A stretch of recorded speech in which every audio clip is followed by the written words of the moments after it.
Яагийн 200 дугаар хэсгийг батарсан байна. Өнөөдөр болохоор хүний геномын төслийн талаар ярина. За хүний геномын төсөл анх Джеймс Ватсонгийн удирдлага доор эхэлж байсан.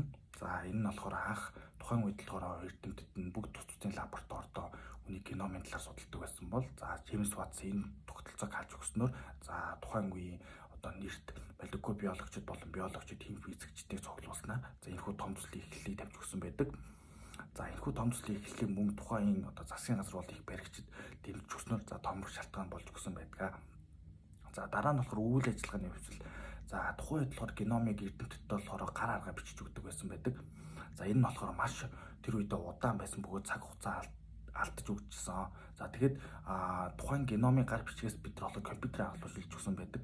За энэхүү компьютерээр агуулж шилжиж өгснөөр одоо тухайн геномын хүчил байна 100 жилээр өгсөн гэж үзэж яадаг. За геномын одоо бидний мэдэх нуклеотид болох аденин гуаны тэмийн цитозин нь болохоор одоо компьютерийн 0 ба 1 кодыг адилхан байж өгчдөг. За энэ зүй төслийг анзаарснараа одоо хүний геномын тэр мэдээллийг компьютер руу яаж шилжүүлэх вэ гэсэн аргыг сэдэж өгсөн байдаг.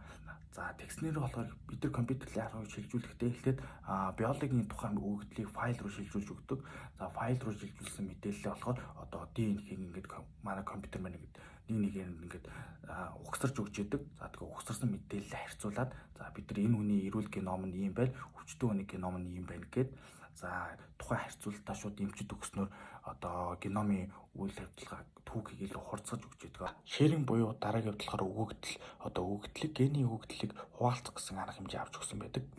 За энэ яадаг вэ гэхээр бид нар одоо тухайн гений өгөгдлийг хуваалцаж за тухайн төслөөс өмнөх одоо эрдэмтэд байна тухайн одоо шинжилгээний үр дүнгээ заавал сэтгүүл дээр гаргахаас нааш ерөөсөө дэлгэдэггүй байсан. За энийг болохоор энэ тогтолцоог халж за ямар нэгэн гений мэдээллийн судалгааны ажлыг одоо бүрэнж байсан, бүрэн босч байсан. За ямар нэгэн бид нар олон нийтэд түгээх ёстой. Ингэснээрээ бид нар илүү их генийн төслийг одоо дэлгэрүүлж за энэ гений үйл ажиллагааны одоо ойлголтыг ард түмэнд илүү өгнө гэсэн одоо иймэрхүү ойлголтоор энэ төслийг бол эхлүүлжсэн. Дараагийн болохоор ёс зүй болон хуулийн арга хэмжээг авч өгсөн байдаг. За хүмүүс одоо шинжилгээ ухаан өгч ирээ миний гений мэдээлэл алдагдвал яана гэсэн айдас төрсэн байдаг. За үүнтэй зэрэгцээд 1900-аад онд Америк нэгдсэн улсад болохоор хүний гений мэдээлэлээр нь ялгуурлжтэй.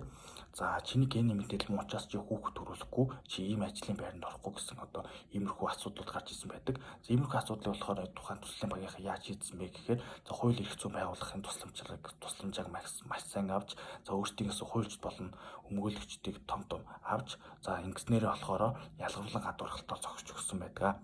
За ирээдүйд за энэ 2003 онд болохоор гений бүтэн зургийг гаргаж өгснөөр энэ төгсгөл биш эхлэл гэдгийг суурийг тавьж өгсөн. За энэ нь болохоор бид нар ирээдүйд хувийн хүний эмчилгээг илүү бүрэн төгс болох тал дээр зорж байгаа.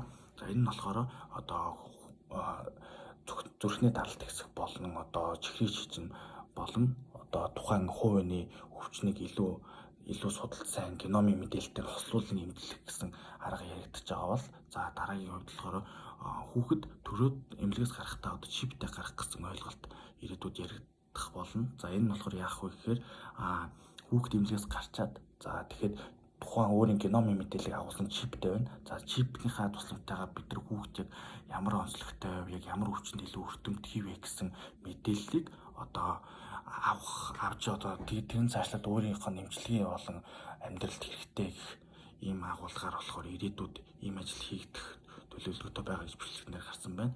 За тэгээд дүнэлтэх эхлэхэд одоо хүний геномын том төслийн болохоор ийм нэгдэл болон одоо хамтын ажиллагаа за мөн тэгээд гений инженерчил болон одоо ёс зүйн байдлыг бид нар илүү одоо ойлгомжтойгоор гээд хамт авч өгснөөрөө за энэхүү том төсөл нь одоо хэрэгжээд цаашлаад ингээд бүр томроод явах гэсэн иймэрхүү үйлдэлтэй байлаа. За үгээр дуслаа.